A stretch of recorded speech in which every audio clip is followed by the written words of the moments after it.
Hello, this is Jeremy Fow, Lead Project Manager at Lasting Fun LLC. I'm here on behalf of the company to discuss one of the greatest threats to the gaming industry in the 21st century, sexism in gaming.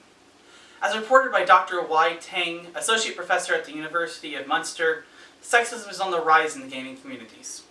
This increase in misogynistic viewpoints in online and in real-life subsets of geek culture have put a universal stain on a culture that as a whole includes an increasing amount of diverse people and genders. Lasting Fun wishes to create a yearly event in which people can become educated about sexism in gaming, while also having a fun time in learning about new products or updates coming out. With the assistance of Chris Cox, the CEO of Wizards of the Coast, Lasting Fun would like to host a yearly event, enhance the knowledge of the community on methods to shut down this misogyny, and offer support for those who are currently suffering or have suffered sexism in gaming. The event in question would consist of two parts: the usual conference held by developers to celebrate with fans and to promote their own new products, and a second part that acts as a precursor to the fun, a seminar.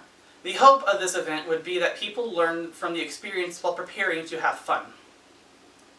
The seminar portion of the two-day event would start at 9 a.m. each morning and last for an hour and a half, no longer than a college class.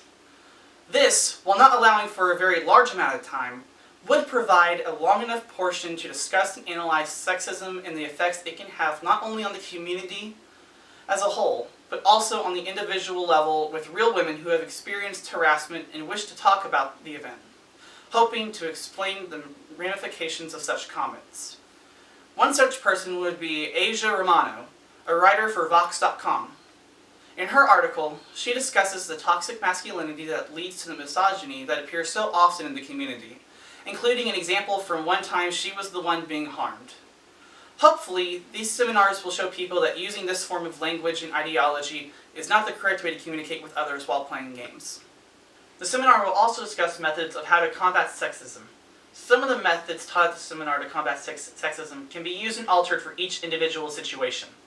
One of the experts in this field, Dr. Kim of Brandeis University, has mentioned that tackling the issue head-on with the offender could be one way in which to solve this problem. Using this method, one would stand up to the offender, telling them firmly but calmly that what they have done is wrong. There is evidence from Schultz stating that positive interactions are better for making your point clear, rather than yelling at the person or being rude. By using this simple but effective tool, along with greater community support, there could be a great stride in the advancement of the gaming community, making it a better, more safe space for individuals.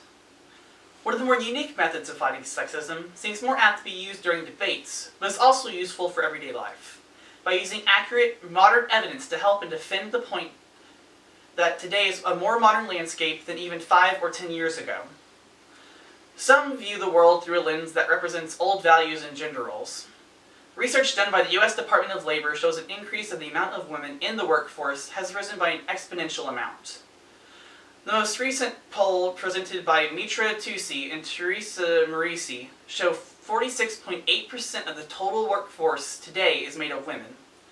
While this might only be a number for the workforce, this helps to show that women are becoming more independent than ever, many taking on roles that were previously held by only men.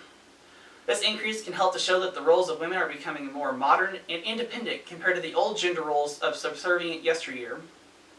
What one can do is to present this evidence to the offender to help illustrate that these old sexist values are no longer welcome within not only the community, but also the rest of the world.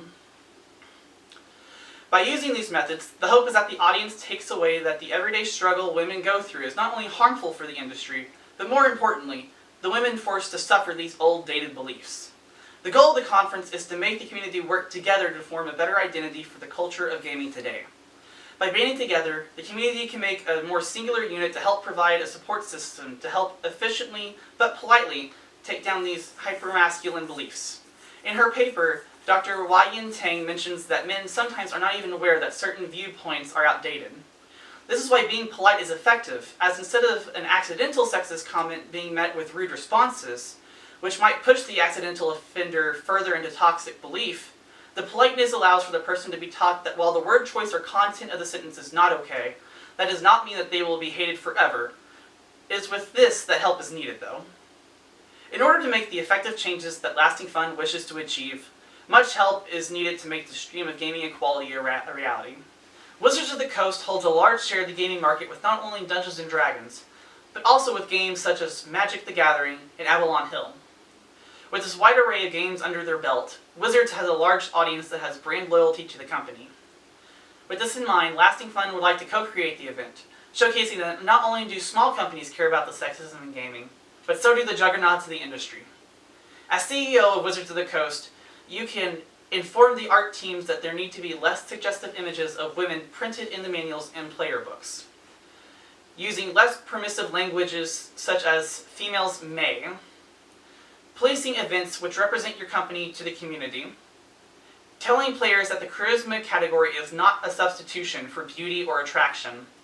And by allowing more women to discuss your games in an open setting to allow suggestions for the next expansion or edition.